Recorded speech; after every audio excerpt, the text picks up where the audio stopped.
Hello, I'm the Nostalgia Critic. I remember it so you don't have to. Well, seeing how it is still Nickelodeon month.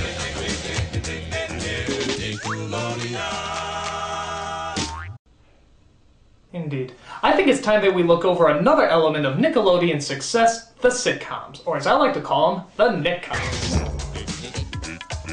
These are the live-action comedies that try to deal with kids' problems the same way primetime comedies try to deal with adult problems. They were creative, entertaining, and fun. Well, okay, maybe not exactly funny, but certainly inventive. You couldn't get these shows out of your head no matter how hard you tried. God knows we tried. So, rather than mock these shows, let's take a look at how these shows help put Nickelodeon on the map. Let's start with one of their very first Nickcoms, You Can't Do That on Television.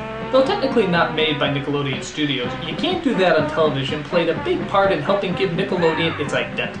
It was a sketch show like Saturday Night Live or SCTV that had reoccurring characters and usually a theme that tied them together. For example, if the subject was romance, every joke in the show would have to be about romance. And if the subject was mediocre, underwhelming comedic writing, you'd pretty much have every single episode ever written.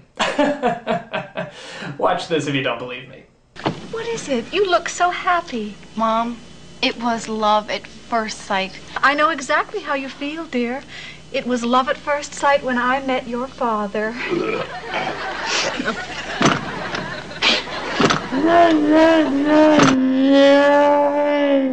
The show aired on Nickelodeon, but got its start in America's humble neighbors to the north, Canada. Which means you always hear my favorite mispronunciation. It's about, you socially polite freaks! It's about! A-B-O-U-T, not A-B-O-O-T! Stop saying a boot! This is a boot! That is about. A boot about, a boot about, a boot about. Get it right! Every week they would perform in front of an entire audience of recorded laughter. And they would often have reoccurring characters and setups, like the firing squad, the dungeon, and the dysfunctional family. Just the upbeat, child-friendly scenarios that we're used to. Something you may have noticed is that all the adults are played by just two people, Christine McGlade and Les Lyle, who did the majority of the roles, jumping from fatsuit to fatsuit. I have nothing against this guy, but I don't know. Tell me if some of these jokes seem a little creepy nowadays. Like when he plays Blip, the arcade repairman. The ideal man for you is Blip? Okay. Alright, come on. Get out of that costume. Oh-ho. I am madly in love with you. Oh, God. Would you please go out to dinner with me? It was a different time. I don't think you have to worry much, though. Most people like to know what kind of gender you are before they start hitting on you, and these kids were often very hard to sort out one from the other. In fact, I often like to play a game at home I like to call Boy or Girl! Alright, let's take a look at our first subject.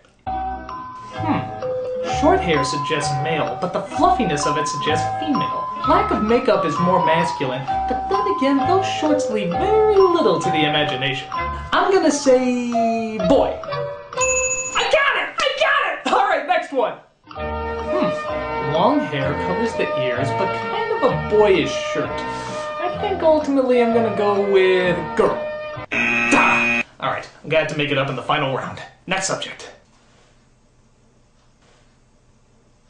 Oh my God. I have no idea. Well, the long hair, of course, is feminine, but the lack of any fashion sense is masculine. The earrings, I guess, are a little girlish, but everything else...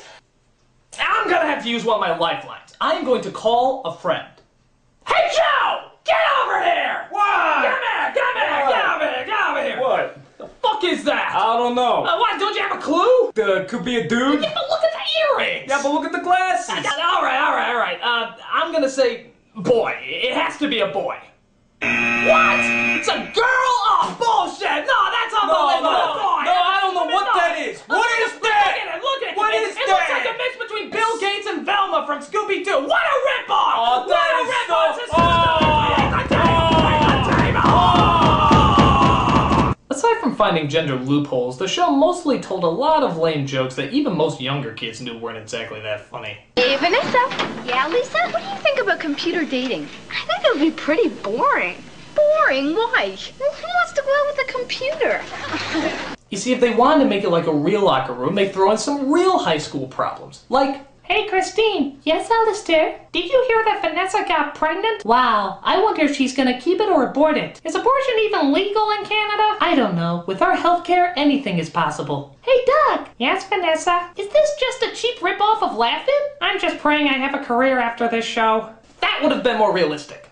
Actually, the ironic thing is, for a show called You Can't Do That on Television, it's pretty friggin' tamed. Especially considering that most of the things here they are doing on television. I mean, seriously, things that you can't do on television would look like this. You see? It's nothing, because you can't do it on television! Okay, for as much as I bad-talk this show, it did start a lot of iconic ideas for Nick. Like the idea of having kids be the star of their own sketch show. The idea that a show with mostly dialogue won't bore kids to death. And of course, the always classic... Yep, that's right. This was the first show to introduce that frog diarrhea known as Nickelodeon slime, which dropped down on the kids every single time they said the phrase, I don't know. Well, that's kind of random. That's like saying every time I say the word elephant, the Burger King will appear. God, he's creepy.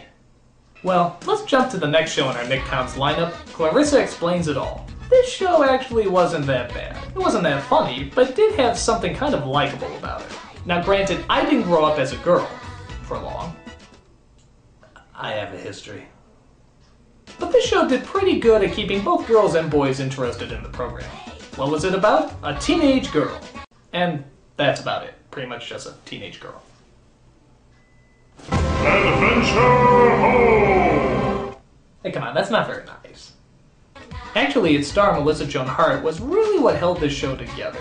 It's a shame, because she's always casted in a bunch of kid shit, but I really don't think she was that bad of an actress. But there were other characters on the show, too.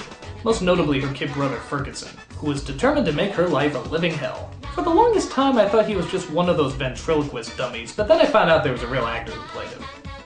Then there's her dopey best friend, Sam, who, for some reason, always enters and leaves through the window. Why doesn't that kid ever use the door?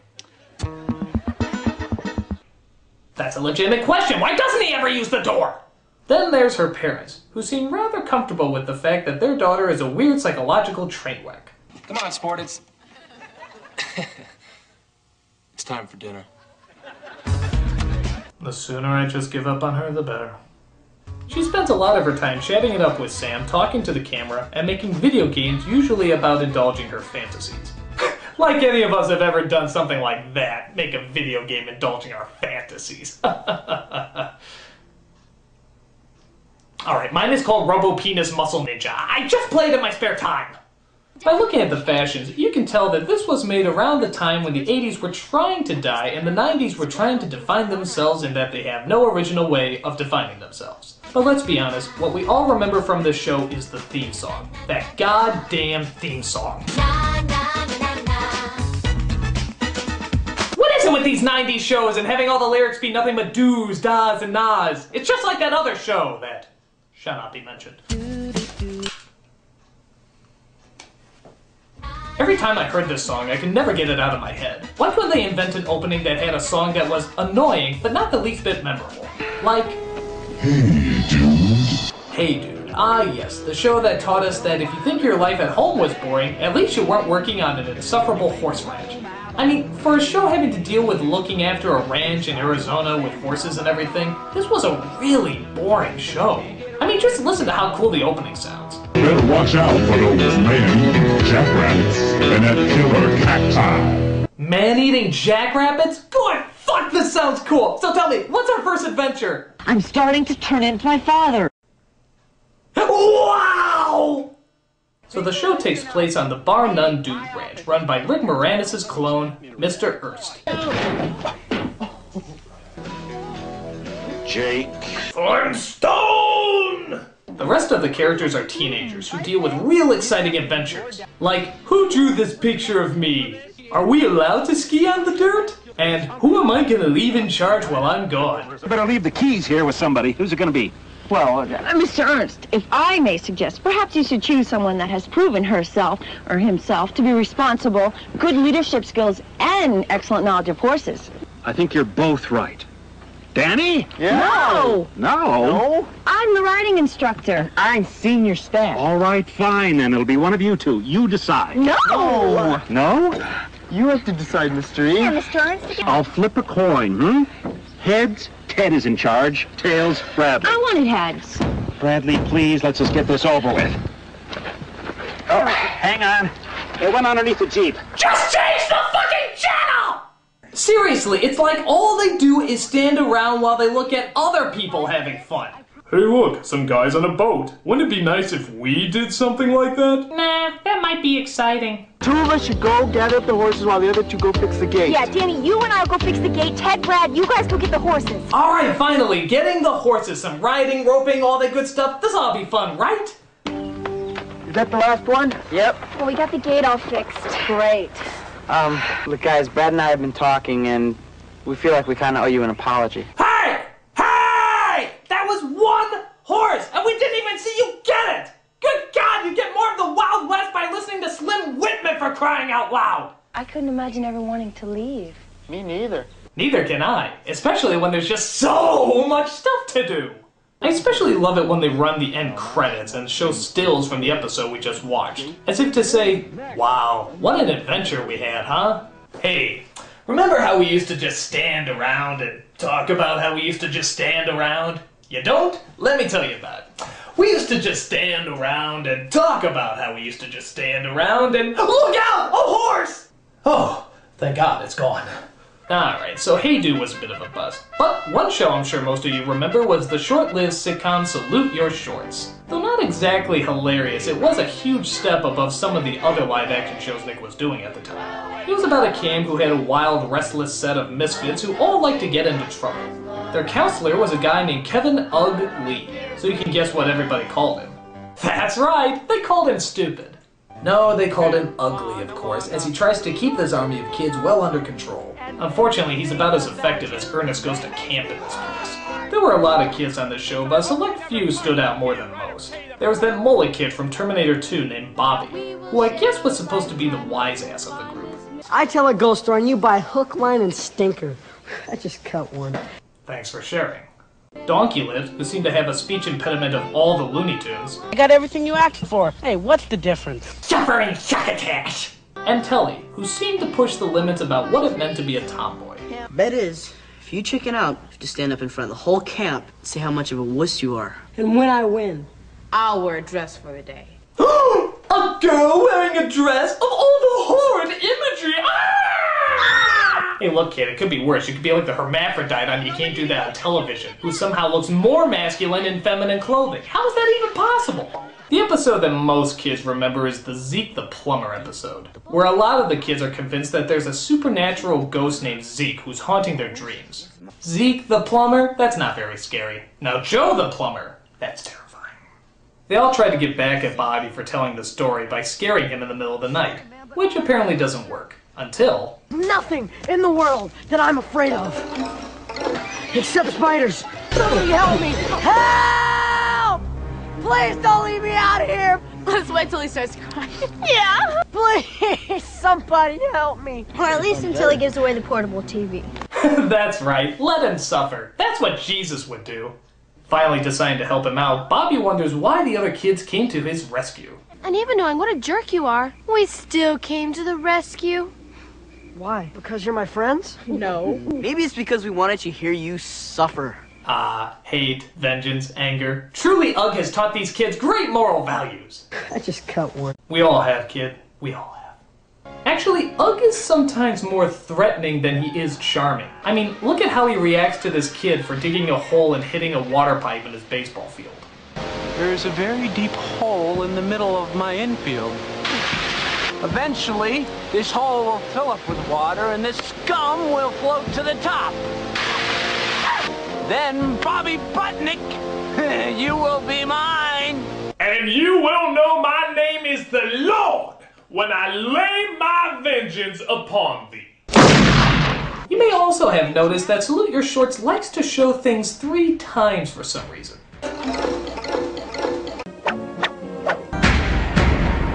Bullshit, bullshit, bullshit! While not exactly great, Salute Your Shorts did at least try to put some good jokes together and try to make us laugh. And on the whole, it wasn't that bad. It was entertaining enough, the characters were fun, and they actually took advantage of the location they had. But seriously, isn't there a Nickcom out there that was both creative and funny? Isn't there a show that had really good writing, funny setups, and interesting characters? Isn't there a... Now here's a show that kicked ass. The Adventures of Pete and Pete. This show was so strange and yet so funny at the same time, making all the little things kids notice seem like huge, groundbreaking adventures. It was kind of like Seinfeld for kids, taking small, unimportant circumstances and turning them into giant, hilarious events. But its brand of strange humor was all its own. The show started off as a series of shorts, and when I say short, I mean short, like 1 to 2 minutes at the most. And since they're so short, I can just go ahead and show you an episode to give you an idea of just how strange it was. Somehow my brother Pete had gotten a job as a stockbroker. What? Ellen was teaching old people how to air swim. Huh? And me, I ended up cutting the longest, stupidest lawn in the world. Okay, that kind of makes sense, but... I began asking myself deep philosophical questions. Like, do dogs go to dog heaven when they die, or do they go to regular heaven? What? Then I tried to blow up passing cars with psychic energy.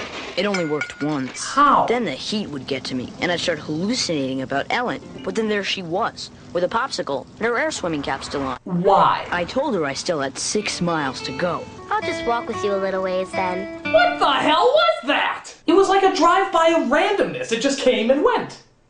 And it was so funny. The show was pretty much a longer and more detailed version of the shorts, which had every bit of that strange suburban weirdness. Like the fact that their mother had a metal plate in their head that picked up radio waves. Or the fact that for some reason young Pete has a tattoo called Petunia on his arm. Or the fact that, I don't know, they're both named Pete. I mean, what the hell? What parent would be so cruel? It's like naming all the Baldwin brothers Alec, and God knows one Alec Baldwin is too many. There's another character called Artie, the strongest man in the world. Artie, the strongest man in the world! And maybe I'm missing something, but is Artie, special? I never really understood this character. He was kind of like Where's Waldo's mentally handicapped son. I never really saw the point to him. But then again, I guess the whole show is just about asking the question, what's the point? To be honest, I always thought the show was kind of based on the daydreams that a lot of children have while sitting through school. Like, I love the episode where Ellen asks the question, what's the point of algebraic word problems? Every teacher who thinks it over can't give an answer, and ultimately goes crazy. Or how about the episode where the kids going to the pool during adult swim hours is literally an act of war? It's like when you reach that point of daydreaming about a real situation and then you suddenly say, no, that could never happen. That's where Pete and Pete rolls the credits. They push those strange, surreal dreams just far enough to a point where it's over the top, but not unrelatable or not fun to watch. I also like the fact that the age difference for them is pretty big, so you have the overblown issues of a teenager as well as the overblown issues of a little kid. So that really broadened the horizons a lot, as well as the audience. It was one of Nickelodeon's best, making the tiniest of problems seem like the most epic of battles, and we loved every minute of it. Nickcoms weren't always great, but they were certainly fun. And if they didn't keep trying to cross the line of reality and surreality, we never would have gotten shows as awesome as Pete and Pete. So, whether it's writing great material or a load of elephant shit, don't look into his eyes. They'll haunt you. Nickcoms will always be there to help us on the creative path. I'm the nostalgia critic. I remember it so you don't have to. Elephant. Sleep well, suckers.